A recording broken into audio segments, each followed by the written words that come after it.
राधा स्वामी जी।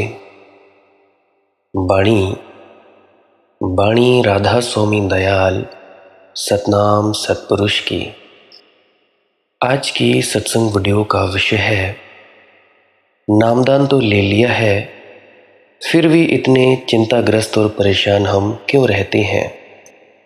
हर रोज़ भजन सिमरन के लिए बैठते हैं, फिर भी मन लगता दिखाई नहीं पड़ता, ध्यान में हम गहरे उतर नहीं पाते। तो इसका कारण क्या है? हम अक्सर डेरों में जाते हैं, सत्संग सेंटरों में जाते हैं और गुरु के दर्शन भी कराते हैं। दर्शनों के बाद 1-1.5 दिन हमारा मन अच्छा लगता है, फिर उसके बाद फिर वही का वही हाल हो जाता है। तो ऐसा क्यों होता है? तो चलिए संत दादू दयाल जी की वाणी के माध्यम से हम इन्हीं प्रश्नों के कुछ चर्चा करने की कोशिश करते हैं और इन्हीं विषय के संदर्भ में आज की सत्संग वीडियो आरंभ करते हैं। गुरु प्यारी सत्कारयोग सत्संगत जी, आप सभी के भीतर बैठे परमात्मा को मेरा प्रणाम। आप सभी के चरणों में मेरा कोटि कोटि प्रणाम। शुरू करने से पहले 2 विनतियां करना चाहूँगा।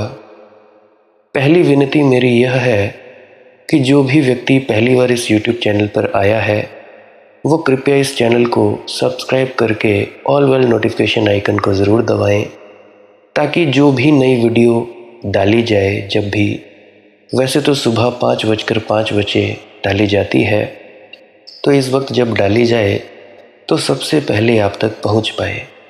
और अगर आप कभी मिस भी कर पाए तो आपको नोटिफिकेशन के ज़रिए आपको वीडियो उपलब्ध की जाए, ताकि बढ़िया ढंग से आप अपने प्रश्नों के जवाब ले सकें।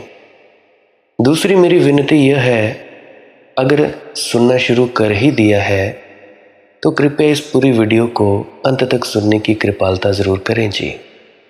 अगर अंत तक नहीं सुनोगे तो हो सकता है मन ऐसे बहम और भ्रम डाले भजन सिमरन के वक्त, जिससे कि आप लोगों को अड़चन हो सकती है। और वैसे भी आप लोगों को अड़चन हो ही रही है, क्योंकि बहुत से ऐसे प्रश्न हैं, प्रश्नों के जवाब मिलते नहीं, सद्गुरु के पास जाते नहीं, और अगर पूछोगे नहीं तो सद्गुरु बताएगा नहीं। तो बहुत से प्रश्न होते हैं। तो विनती है, अगर आप चाहते हो कि वो प्रश्न आपको तंग न करें, तो वीडियो को पूरा अंत तक सुनने की ज़रूर कृपालता करें जी। तो संत दादू दयाल जी की वाणी है, संत शिरोमणि दादू दयाल जी की। मेरा संसा को नहीं जीवन मरण का राम, सुपने ही जन विसरें मुख हृदय हरि नाम। संत दादू दयाल जी की वाणी है, जीवन को जीने के 2 ढंग हैं। एक ढंग है शक का, डाउट का, संदेह का, और एक ढंग है श्रद्धा का। दोनों बड़ी विपरीत यात्राएं हैं, दोनों के परिणाम बड़े भिन्न हैं। अब आपको ये भी समझ में आता जाएगा कि कैसे कैसे आपके भीतर क्या क्या घटता है, जिसकी वजह से आपको अड़चनें महसूस होती हैं। अक्सर ऐसा होता है, लोग जीते तो संदेह का जीवन और आकांक्षा करते हैं श्रद्धा के फलों की, जो कि भजन की उच्चतम अवस्था। और तब क्या होता है, तब असफलता के अतिरिक्त कुछ हाथ नहीं लगता। बीज तो बोए हो संदेह के, डाउट के, शक के, और फल चाहे हो श्रद्धा के। ये ना तो कभी हुआ है और ना कभी हो सकेगा। अब संदेह का थोड़ा मतलब समझ लीजिए। संदेह का क्या अर्थ होता है? संदेह का अर्थ है डावाडोल चित्त। संदेह का अर्थ है कंपती हुई मनोदशा। संदेह का अर्थ है कि जो भी हम कर रहे हैं, उस करने में भरोसा नहीं है कि कुछ होगा। संदेह का अर्थ है एक हाथ से कर रहे हैं और दूसरे हाथ से मिटा रहे हैं। संदेह का अर्थ है एक कदम उत्तर की तरफ चलते हैं और एक कदम दक्षिण दिशा की तरफ चलते हैं, टूटे हैं, खंडित हैं, विभाजित हैं, तो संदेह तो महारोग है। उससे कभी कोई पहुंचा है? जरा सोचो, अगर तुम लोगों में संदेह ना होता तो आज तो तुम लोग मेरे को सुनने क्यों आते, कोने में बैठ जाते, आंख बंद करते, लीन रहते अपनी शून्यता में।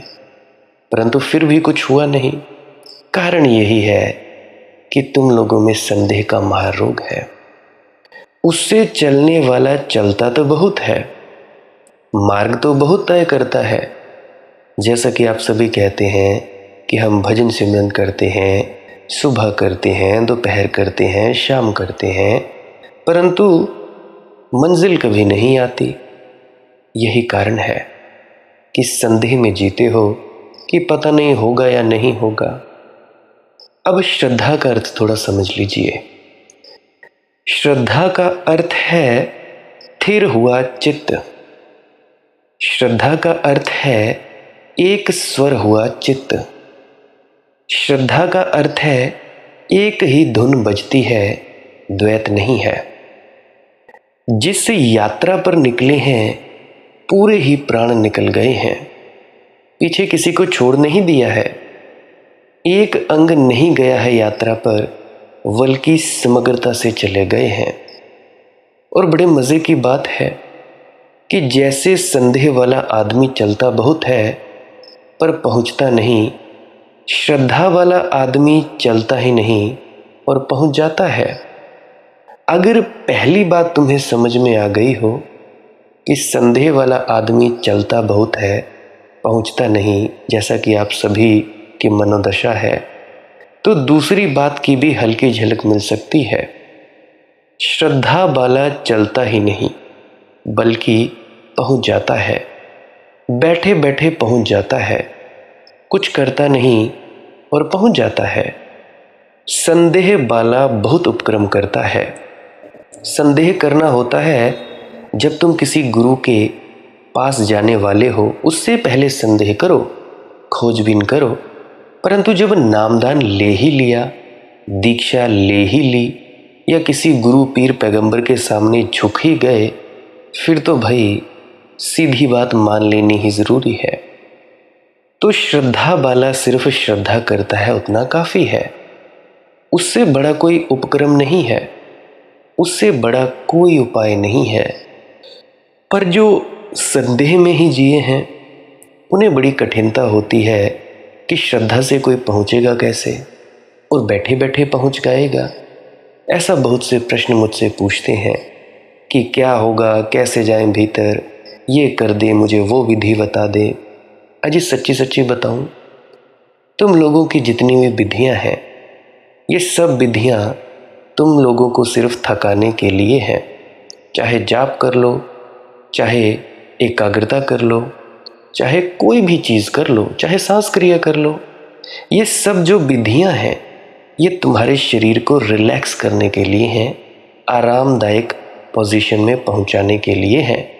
और उसके बाद तुम बाहरी पकड़ छोड़ दोगे और भीतर जाते जाओगे, जाते जाओगे और जाते जाओगे। और जब भीतर जाओगे तो पता लग जाएगा कि भाई क्या है और क्या नहीं। तो श्रद्धा जो है वो बड़ी जल्दी से फलीभूत होती है और व्यक्ति बैठे बैठे पहुंच जाता है। मुझे बात याद आती है अपने कॉलेज टाइम की। तो जब मैं कॉलेज में पढ़ता था बीएससी फर्स्ट ईयर में, तो मैंने एडमिशन लेनी थी आईटी सेक्शन में, बीएससी इन आईटी, और वहाँ पे सीट्स फुल थी और एडमिशन हो गई मेरी बीएससी केमिस्ट्री में। तो वहाँ पे जो मैम थे, केमिस्ट्री पढ़ाने वाले टीचर, तो अक्सर मुझे देखा करते थे कि इसका कोई इंटरेस्ट है नहीं। तो जब भी केमिस्ट्री की क्लास लगती कॉलेज में, तो वहाँ पे कॉलेज में हमारे अम्ब में एक वृक्ष था, तो वहाँ पे मैं नीचे बैठ जाया करता था, बैठा रहता था।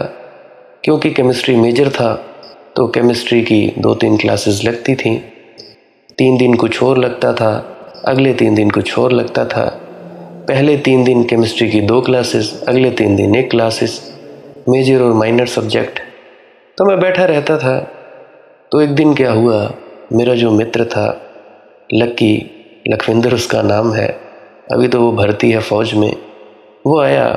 वो कहने लगा, मनदीप तुझे मैडम बुला रहे हैं। मैंने कहा क्यों भाई, मेरा दिल ही नहीं करता आने का। वो कहने लगा कि भाई शुरू शुरू में तू आता था, मैडम को तुझ पर दया आ गई, तू आ जा।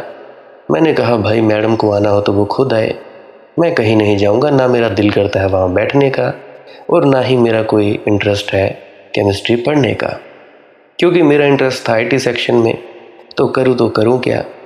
लैपटॉप मेरे बैग में रहता था, किसी का कोई भी काम हो तो मैं कर दिया करता था। तो वहाँ पे बैठा तो धीरे धीरे क्या हुआ, वो जो मैडम थे केमिस्ट्री के, वो मेरे पास आने लगे, कहने लगे बेटा तू क्यों बैठा है। मैंने कहा बस बैठा हूँ तो बैठा हूँ। वो कहते कि तू मोबाइल भी नहीं चला रहा है, तेरे दोस्त कहते कि तू लैपटॉप भी चलाता है तो वो भी नहीं चला रहा, तू कर क्या रहा है। मैंने कहा बस बैठा हूँ, देख रहा हूँ, मैं तो कुछ भी नहीं कर रहा। करना क्या है, कहते तू मोबाइल भी चला सकता है। तो मैंने कहा मोबाइल भी क्यों चलाना है, मेरा कोई इंटरेस्ट ही नहीं है, गेम खेलनी होती है तो मैं खेल लेता हूँ, पर अभी तो मैं बस बैठा हूँ, करना धरना कुछ नहीं कर रहा हूँ। बाकी आपकी जो मौज है आप करिए, मैं आपसे कुछ नहीं कहता। हर तीसरे चौथे दिन आ जाती, पता नहीं, अब जैसे अध्यापकों का अपने बच्चों से प्रेम हो जाता है तो मेरी अध्यापक को भी अपने बच्चे यानी मनदीप से प्रेम हो गया कि ये छोटा सा बच्चा, तो मैं तो छोटा सा ही था, वो मेरी माँ की उम्र की प्रोफेसर, मैं छोटा सा बच्चा, BSc फर्स्ट ईयर, पहला ही सेमेस्टर, तो बैठा रहता था। तो उसके हिसाब से शायद उसको मेरे पर दया आती होगी, करुणा आती होगी, तो वो हर बार मुझे कहती कि बेटा ऐसे खाली बैठने से कुछ नहीं होगा, तू कुछ नहीं पा पाएगा, तू कोई ऐसा काम कर कि भाई जिससे तुम्हें कुछ मिल जाए।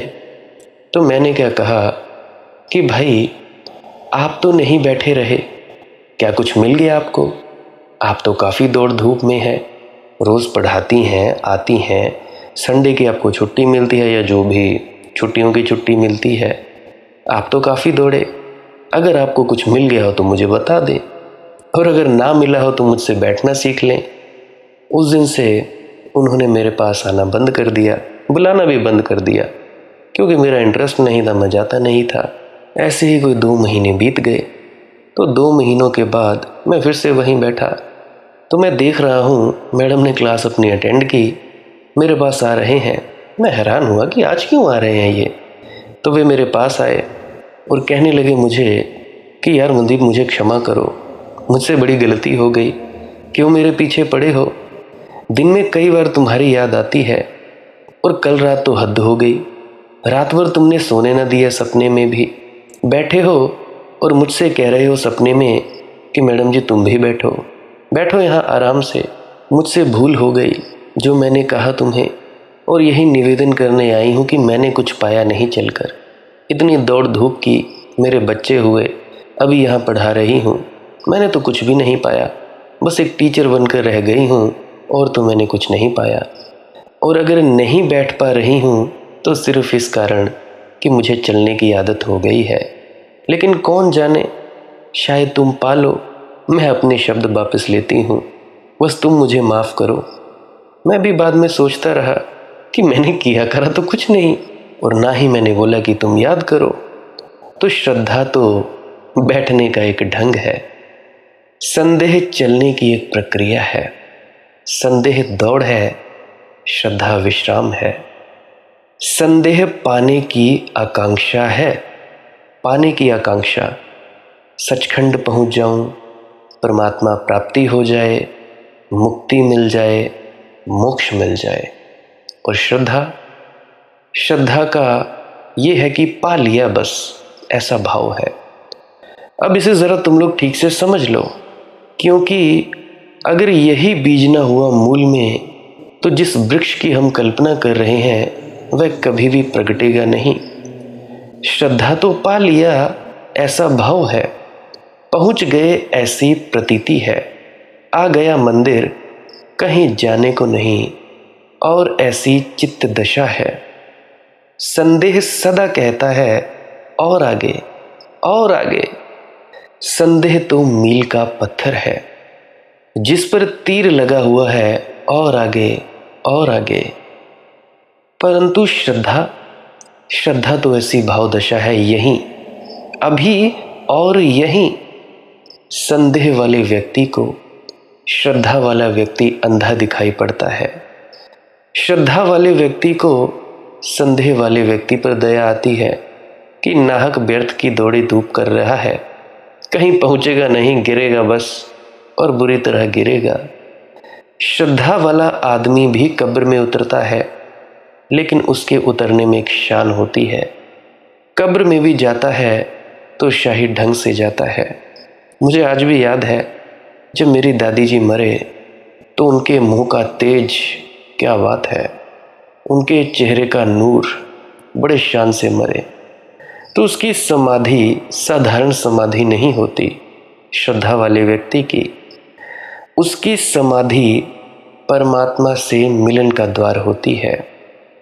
संदेह वाला भी गिरता है, बुरी तरह गिरता है, कब्र में ही गिरता है और आग लगा दी जाती है, मुंह में धूल भर जाती है।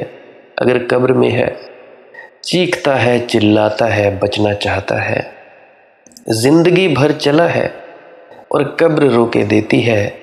कब्र दुश्मन मालूम होती है, मृत्यु से डर लगता है। श्रद्धा वाला तो जीवन भर बैठा है, बाहर बैठा था कि कब्र में बैठा है, कोई फर्क नहीं पड़ता है। मृत्यु मित्र मालूम होती है, और जिसने जान लिया कि मृत्यु मित्र है, उसने सब जान लिया। उसके जीवन के सब खजाने उसने पा लिए। और जो मृत्यु से डरता रहा और भागता रहा, उसने सब गवा दिया। जीवन में जो भी पाने योग्य था, उस सब से वह वंचित रह जाएगा। श्रद्धा वाले व्यक्ति को दया आती है, क्योंकि लगता है संदेह वाला व्यर्थ ही भागता है, पसीने पसीने, लथपथ, सदा थका हुआ मालूम पड़ता है और ऐसे ही गिरेगा। कोई मंजिल हाथ ना आएगी, क्योंकि मंजिल तो वहीं थी जहां तुम थे। जितना दौड़ोगे उतने ही दूर निकल जाओगे, क्योंकि मंजिल तो तुम हो। कहाँ जाना है भाई, क्या पाना है? कुछ और पाना थोड़ा ही है। जो तुम्हें मिला ही हुआ है उसे भर जानना है, कहीं पहुंचना थोड़े है। तुम वहां हो ही सदा से। थोड़ी आंख भर खोलनी है, थोड़ा स्मरण करना है, थोड़ी सुरती आ जाए, थोड़ा होश भर आ जाए, तो तुम अचानक हंसोगे कि मैं जा कहाँ रहा था भैया, मैं खोज किसे रहा था। खोजने वाला ही तो वह है जिसे हम खोज रहे थे। सम्राटों का सम्राट भीतर है। श्रद्धा विश्राम बना देती है, जिसकी वजह से तुम पहुंच जाते हो, नहीं तो भाई घूमते हो।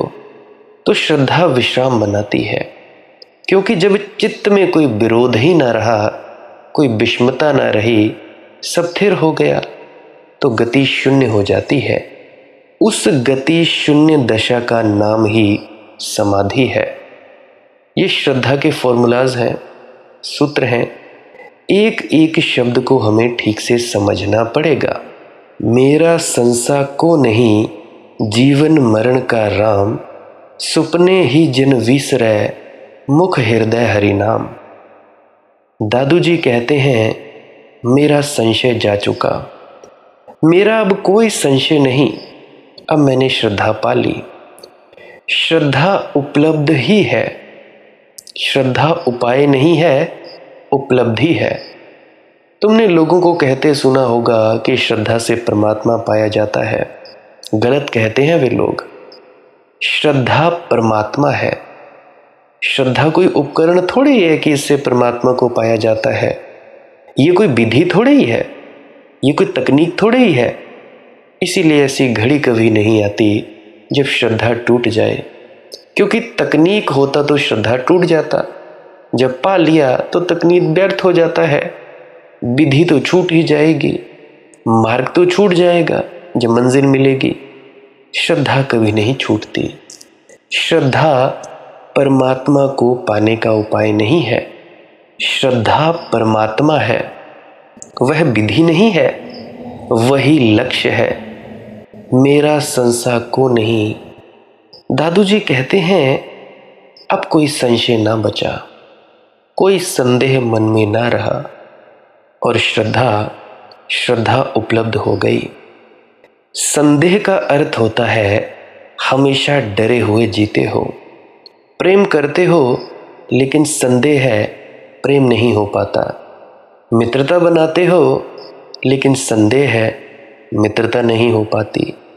पैर बढ़ाते हो लेकिन संदेह है, पूरी ताकत से बढ़ नहीं पाती। सब तरफ संदेह है तो तुम आधे आधे जीते हो और तुम्हारा अधूरा जीवन, तुम्हारा ये कुनकुनापन ही तुम्हें उबलने नहीं देता और जीवन की गरिमा प्रकट नहीं हो पाती। श्रद्धा तुम्हें 100 डिग्री पर उबाल देगी, जहां से जल भाप हो जाता है। संदेह तो तुम्हें कुनमुना रखेगा, तुम्हें सदा बीच में ही अटकाए रखेगा। तुम कुछ भी करोगे, तुम्हारे कृत्य कभी तुम्हारे पूरे प्राण से आच्छादित नहीं होंगे। और वही तो तृप्त होने का ढंग है कि तुम्हारा कृत्य तुम्हारे पूरे प्राण से आच्छादित हो जाए।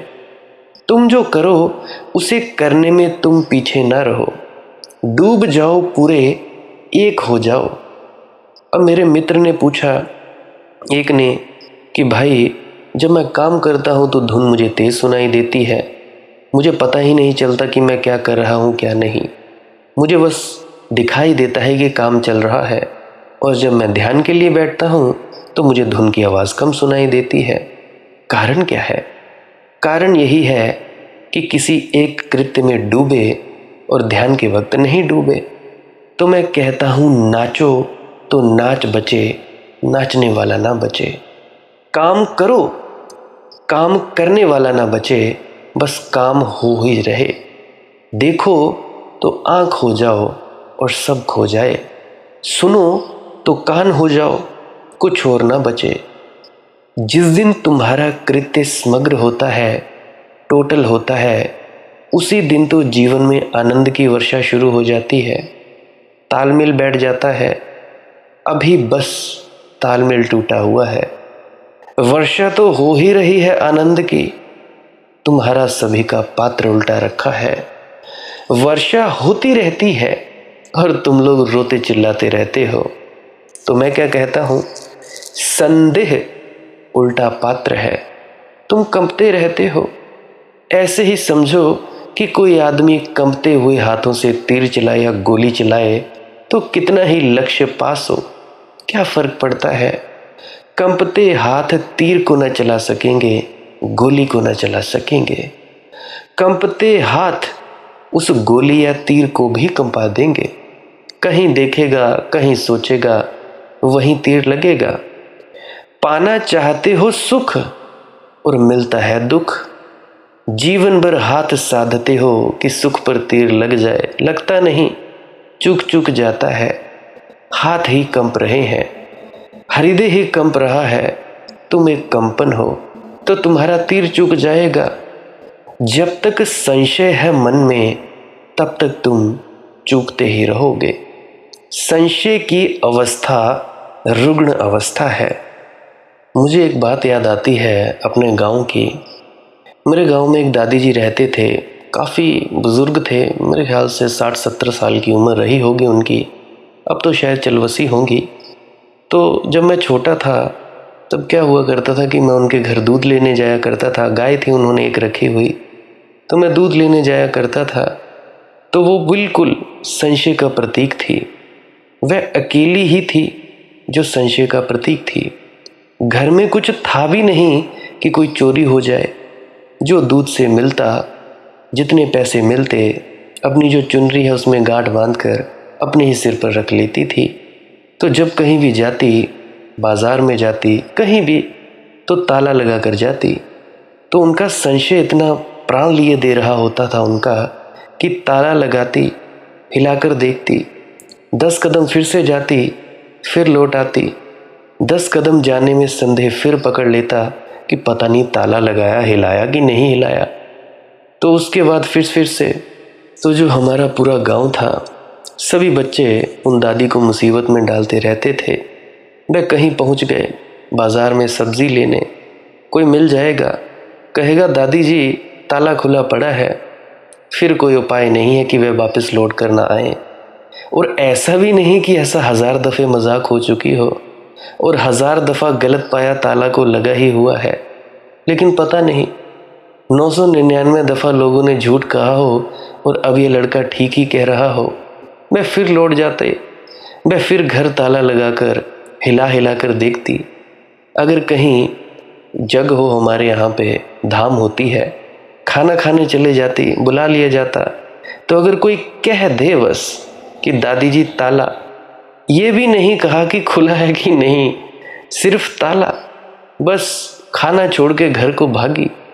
इस तरह से पकड़ता है संदेह। संशय से बंधा हुआ चित्त खूंटी से बंधा हुआ है। थोड़ी बहुत रस्सी है, उस रस्सी में बंधा हुआ जानवर जैसे खूंटी के आसपास घूमता रहता है। ऐसा संदेह से, संशय से भरा हुआ व्यक्ति भी बस रुग्णता के आसपास ही घूमता रहता है और रोग से बंधा रहता है। परंतु श्रद्धा मुक्ति है और तुम्हारे चित्त में संदेह तब तक रहेंगे जब तक कि तुम अपने को बहुत समझदार समझ रहे हो। मैं कहता हूं जितना समझदार आदमी है उतना ही ज्यादा संदेह से भरा होगा। अब जैसे बहुत से लोग बुद्धिमान समझते हैं खुद को, विचारशील समझते हैं, तो जितना बुद्धिमान आदमी अपने को सोचता है कि वह बुद्धिमान है, उतना ज्यादा संदेह करता है, उतना हर बात पर सोचता है, विचार करता है। धीरे धीरे विचार करना एक जीवन की बंधी हुई जकड़ हो जाती है, एक जेल खाना हो जाता है। वह विचार ही करता रहता है। सुना है मैंने कि इमैनुअल कांट को एक लड़की ने विवाह के लिए निमंत्रण दिया। इमैनुअल कांट जर्मनी का एक बहुत बड़ा विचारक दार्शनिक हुआ। उसने कहा सोचूंगा, एक तो स्त्रियां साधारणतः किसी को विवाह का निमंत्रण नहीं देती। कोई 3 वर्ष तक वह लड़की प्रतीक्षा करती रही कि यह अपनी तरफ से कुछ पहल ले, लेकिन संदेह वाला आदमी अपनी तरफ से पहल नहीं लेता।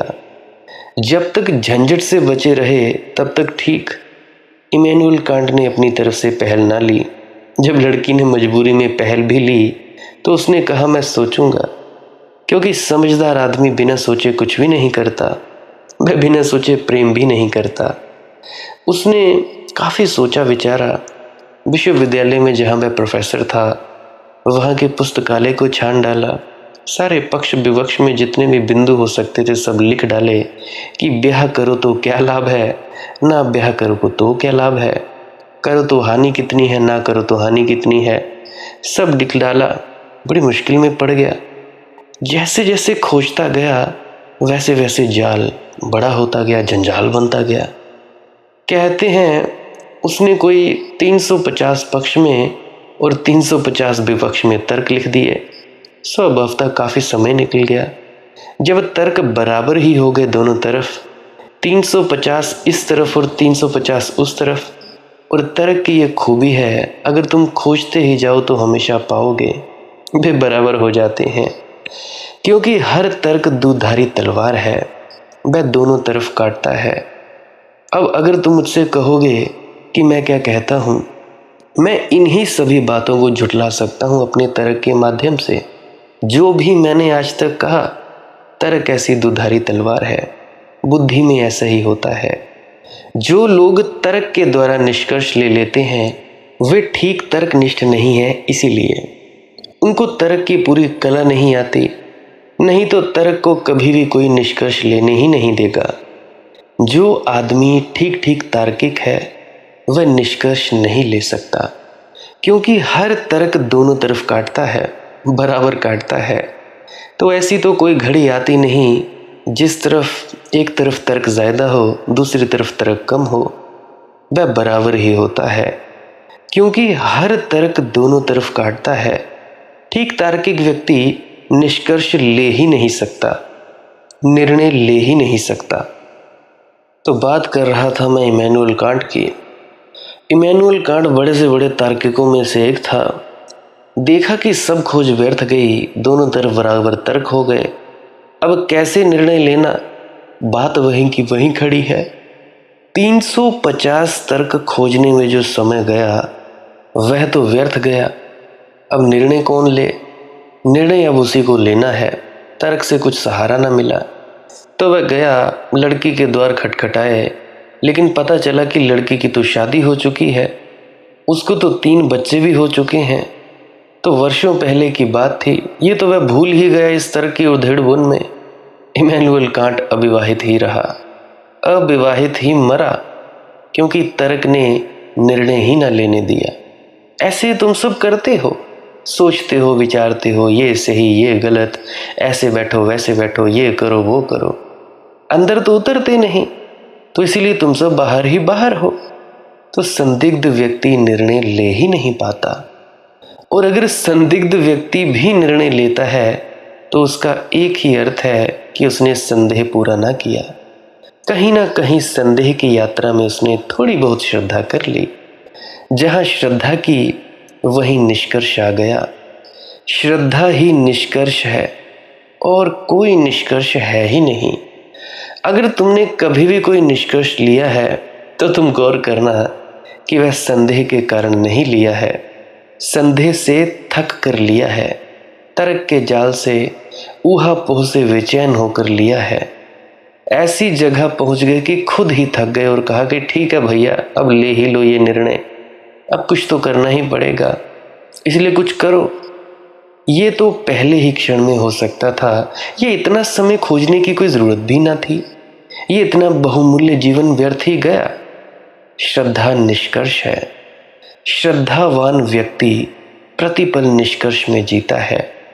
उसके जीवन में एक निष्पत्ति है, वह कभी अधूरा नहीं है, वह सदा पूरा है। इसीलिए वह जो भी करता है परिपूर्ण मन से करता है, और जो भी परिपूर्ण मन से किया जाता है उससे ही आनंद उपलब्ध होने लगता है। तुमने अगर भोजन भी परिपूर्ण मन से किया है तुम ब्रह्म का स्वाद पाओगे, अन्नम ब्रह्मम। अगर तुम सुबह घूमने भी परिपूर्ण मन से निकल गए हो ना, तो तुम चारों तरफ ब्रह्म को ही, भगवान को ही हवाओं में तिरते और आकाश में उतरते देखोगे। अगर तुमने पूरे मन से गुलाब के फूल को देख लिया है तो उसमें ही तुम्हें परमात्मा के दर्शन हो जाएंगे। असली राज है पूरे मन से होना। श्रद्धा का उतना ही अर्थ है, मेरा संशय को नहीं, अब मेरा कोई संशय नहीं है। दादू कहते हैं जीवन मरण का राम, और जब संशय ही न रहा तो अब जीवन हो तो भी राम का, मरण हो तो भी राम का। याद रखना मेरी बात, जब तक संदेह है, संशय है, तब तक तुम जीवन तो राम का कहोगे, मरण राम का नहीं कह सकोगे। तब तक तुम कहोगे कि 100 वर्ष जिलाओ, 1000 वर्ष जिलाओ, मारो मत। घर में तुम्हारा बेटा पैदा होता है तो तुम बैंड बाजा बजाते हो, खीर पूरियां बांटते हो, परमात्मा को धन्यवाद देते हो, फूल उपहार चढ़ाते हो। और बेटे की मृत्यु हो जाएगी तो तुम परमात्मा को धन्यवाद न दे सकोगे, तो तुम्हारा मन पूरा नहीं है। अगर पूरा ही मन था तो जन्म जैसे उसने दिया था मृत्यु भी उसी ने दी। जब जन्म में भी उसी का हाथ था तो मृत्यु में भी उसी का हाथ है। जब उसका हाथ है तो सब ठीक है, फिर शिकायत कहाँ? शिकायत तो इसलिए पैदा होती है कि तुम्हारा चुनाव है। वस्तुतः शिकायत इसलिए पैदा होती है कि तुम परमात्मा से ऊपर अपने को रखे हुए हो। तुम्हारे मन के अनुकूल करता है तो ठीक, तुम्हारे मन के प्रतिकूल करता है तो परमात्मा गलत। ये तो भक्त का लक्षण नहीं, ये तो श्रद्धा की बात ही नहीं। श्रद्धा का तो इतना ही अर्थ है कि तू जो करता है वही ठीक करता है। अब मेरी कोई चाह भी नहीं है कि तू यही कर, तेरी मर्जी मेरी मर्जी। तूने जन्म दिया, हम बड़े खुश हुए, तूने वापिस उठा लिया, हम फिर आनंदित हैं। तेरा ही सब कुछ है, जन्म भी और मरण भी सब कुछ है। जीवन मरण का राम। दादू कहते हैं अब जीवन भी उसी का है, मृत्यु भी उसी की है, अब हम बीच से हट गए। जीवन और मृत्यु के बीच से कौन नहीं हटता है, डरता कौन रहता है, इसके बारे में चर्चा हम कल की वीडियो में करेंगे। आज के लिए बस इतना ही। बड़ी दया है आप लोगों की, आप मुझे इतनी देर सुनते हो। अगर किसी मित्र या भाई बंधु का कोई प्रश्न है तो कमेंट सेक्शन में पूछ सकते हैं। इंस्टाग्राम, टेलीग्राम, फेसबुक, वहाँ पे सर्च करें मालिक की मौज सत्संग, वहाँ पर भी आप अपना प्रश्न पूछ सकते हैं और कमेंट सेक्शन में राधा स्वामी लिख सकते हैं। अगर आप किसी को शेयर करना चाहते हो तो कर सकते हो, नहीं तो कोई बात नहीं, जो मालिक की मौज। और मेरी एक विनती है, जो वीडियोस पुरानी डाली गई होती हैं उनको ज़रूर सुना करें। क्या पता आपके किसी पुराने प्रश्न का जवाब मिल जाए, कौन जाने। तो पुरानी वीडियोस को भी अवश्य सुना करें और ध्यान में उतरें, भजन सिमरन करें और पूरे शून्य में उतर जाएं, पूरे ब्रह्मांड में फैल जाएं और श्वास क्रिया भी कर सकते हैं। उसके बाद धुन सुनने के लिए भी बैठ सकते हैं। भजन सिमरन क्या है? भजन और सिमरन दो अंग हैं। सिमरन है कुछ शब्दों का जाप करना जो आपको आपके सद्गुरु द्वारा बताए जाते हैं। कोई भी जाप हो सकता है, कोई भी शब्द हो सकते हैं। करना क्या है? किसी कमरे में बैठ जाइए, या रात को बैठ सकते हैं, सुबह बैठ सकते हैं, या जब भी आपको फुर्सत के लम्हे मिले बैठ सकते हैं। तो जब बैठें तो शरीर को बिना हिलाए डुलाए बैठना है। जो बैठ नहीं सकता तो वो लेट जाए, जो चौकड़ी नहीं मार सकता वो टांगे सीधी कर ले। कोशिश ये रहनी चाहिए कि ज़्यादा से ज़्यादा वक्त शरीर को बिना हिलाए डुलाए बैठा जाए। उसके बाद अपने शब्दों का जाप शुरू कर दें। आंख बंद रखें, आंखों पर ज़्यादा जोर नहीं लगाना है, कोई कष्ट नहीं देना है, नहीं तो सर में दर्द होगा और फिर आप लोगों को परेशानी हो सकती है। तो आपने क्या करना है? चुपचाप शांत होकर बैठे रहना है, शब्दों का जाप शुरू कर देना है। जितनी देर भी आप करना चाहो, आधा घंटा, पौना घंटा, 10 मिनट, 15 मिनट, या जितनी भी आपको आपके सद्गुरु द्वारा दिया गया निर्देश है, जितना निर्देश है उसका पालन कीजिए। और उसके बाद दूसरा स्टेप करना बड़ा ही ज़्यादा ज़रूरी है। वो क्या है? वो उसी अवस्था में बैठे रहें या आसन भी बदल सकते हैं। ये जो शब्दों का जाप होता है ये एकाग्रता के लिए होता है, ताकि मन की एकाग्रता आ जाए। और जब मन की एकाग्रता आ जाए फिर दूसरा कदम क्या है? धुन सुनने के लिए बैठना। चुपचाप बैठे रहें, आंख बंद है, शब्दों का जाप बंद कर देना है। और अगर कोई भी आपके गुरु महाराज है, उनको आप स्मरण कर रहे थे, याद कर रहे थे, आंखों के सामने शक्ल ला रहे थे, तो उसको लाना बंद कर दीजिए। शब्द धुन सुन रही है तो सुनते रहिए। आंख बंद करके अंधेरे में ही टिके रहें।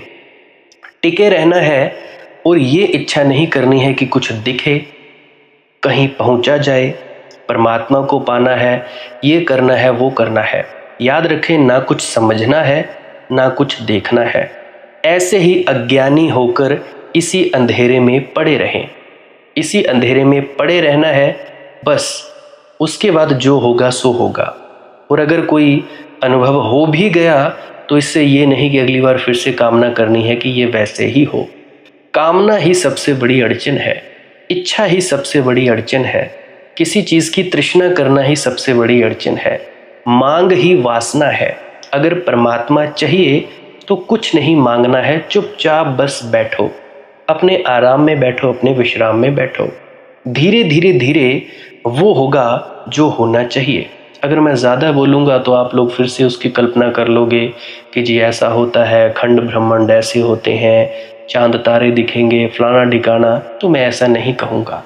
मैं बस इतना कहूँगा, जो कुछ दिखता है, कुछ भी दिख जाए, वो मन है, वो माया है। जो नहीं दिखता वही आत्मा है, वही आत्मा में होना है। अब जैसा कि तुम लोग इसी अंधेरे में टिके रहोगे, तो कुछ दिनों के बाद या महीनों के बाद एक प्रकाश आएगा। वो प्रकाश पूरे शरीर में फैलता जाएगा और धीरे धीरे तुम इस प्रकाश के सहारे अपने आप में स्थित होगे। अब देखो, इस प्रकाश को देखने वाले भी तुम हो और इस शब्द धुन को सुनने वाले भी तुम हो। अब जो ये शब्द धुन को सुनता है और प्रकाश को देखता है, ये तुम हो। तो अपने आप में स्थित होना है, अपने आप को जानना ही सच्चा आत्मज्ञान है। खुद को जानना, खुद को जान लिया मालिक को फिर जान जाओगे। तो इतनी सी प्रक्रिया है। और आगे आप श्वास क्रिया भी कर सकते हो। ये मुझे बताई गई थी विजय शर्मा जी द्वारा। वो एक उच्च कोटि के संत हैं, तो उन्होंने मुझे बताई और मेरा फ़र्ज़ बनता है कि आप सभी को बताऊं। वैसे तो मैं रोज़ रोज़ बताता हूं, फिर भी आज फिर से बता रहा हूं। श्वास क्रिया क्या है? नाक से सांस लेना है, मुंह से छोड़ना है। लंबा सांस लेना है नाक से और मुंह से छोड़ देना है। 15 मिनट करें, 20 मिनट करें, आधा पौना घंटा, जितनी देर भी आप कर सकते हो करें। करने के बाद करना कुछ नहीं है, चुपचाप आंख बंद करके बैठ जाना है। लेट सकते हो तो लेट सकते हैं, वो आपकी अपनी इच्छा है। नींद आ जाए तो सो जाना है, कोई शरीर को कष्ट नहीं देना है। अगर सर घूमे घूमने देना है, अगर आपका शरीर कांपे तो कांपने देना है। उसकी आपने दिक्कत, परेशानी और चिंता नहीं लेनी है, ये सब होता ही है। और मरने से डर लगे तब भी नहीं डरना है, ये होता ही है। क्या कहा मैंने? 15 से 20 मिनट कर सकते हैं, उसके बाद चुपचाप बैठें और अपने भीतर अपने आप उतर जाओगे। ठीक है जी। प्रेग्नेंट लेडीज़ बिल्कुल ना करें, जिनको दिल की बीमारी है या गोलियां वगैरह खाते हैं वो भी बिल्कुल ना करें, और बाकी सब कर सकते हैं। जिनको नींद नहीं आती वो अवश्य करें, और जिनको थोड़ा डिप्रेशन रहता है वो भी अवश्य करें, और जिनके बच्चे थोड़े पढ़ाई में कमज़ोर हैं वो भी ज़रूर करें। बाकी आपकी मौज है, करना हो करिए, नहीं तो आपकी अपनी अपनी इच्छा है। और ध्यान दें, जब सिमरन करें तो उसके बाद सीधा भजन पे बैठें, और जब ये श्वास क्रिया करें तो इसके बाद सीधा भजन के लिए बैठें। अलग अलग प्रक्रियाएं हैं। एकाग्रता के लिए है श्वास क्रिया और एकाग्रता के लिए ही है भजन सिमरन। सिमरन भी एकाग्रता के लिए और श्वास क्रिया भी एकाग्रता के लिए। ठीक है, मिक्स नहीं करना है, अलग अलग करिए। अगर श्वास क्रिया करी तो उसके बाद सीधा धुन सुनने पर बैठें। अगर सिमरन के शब्दों का जाप किया उसके बाद फिर से धुन सुनने पर बैठें। बाकी आपकी अपनी मौज है, जो आपको रुचे वो कर सकते हो। अगर धुन सुनने लगे तो धुन सुनने पर ही डायरेक्ट बैठा जाए, परंतु श्वास क्रिया मत छोड़ना, क्योंकि श्वास क्रिया करने से शारीरिक, मानसिक और आध्यात्मिक लाभ मिलता है। तो बाकी आप कीजिए, आपकी मौज है। और कोई प्रश्न है तो कमेंट सेक्शन में पूछ सकते हैं, या इंस्टाग्राम, टेलीग्राम, फेसबुक पे सर्च करें मालिक की मौज सत्संग, तो वहाँ पे पूछ सकते हैं। प्रश्न पूछने से पहले एक विनती, आप लोग पुरानी सत्संग वीडियोस को अवश्य सुनिए। क्या पता आपके प्रश्नों के जवाब मिल जाएं और आप अपने भीतर ध्यान में उतर जाएं। बाकी आपकी अपनी मौज है। लाइक कर सकते हैं इस वीडियो को अगर आपको कुछ सीखने को मिला है, और कमेंट सेक्शन में राधा स्वामी ज़रूर लिखें। सब्सक्राइब कर सकते हैं इस चैनल को अगर रोज़ रोज़ नए नए सत्संग सुनना चाहते हैं। और बाकी आप सत्संग लगा के छोड़ दीजिए, और बस छोड़ दीजिए। सुनते सुनते आप ध्यान में प्रवेश करेंगे या तो आप जी सो जाएंगे, तो आपकी मौज है। बाकी आप लोग अगर शेयर करना चाहो अपने मित्रों तक तो कर सकते हैं, नहीं तो मालिक की मौज है, कोई चक्कर नहीं है। आप मुझे इतने अंत तक सुनते हो, इतने अंत तक सुनने के लिए आपका बहुत बहुत शुक्रिया, बहुत बहुत धन्यवाद। और मुबारक हो आप लोगों ने जो आनंद प्राप्त किया। अब मैं अपने गुरु महाराज को प्रणाम करता हूँ, आप सभी के भीतर बैठे परमात्मा को भी प्रणाम करता हूँ। मेरा प्रणाम स्वीकार करें। राधा स्वामी जी।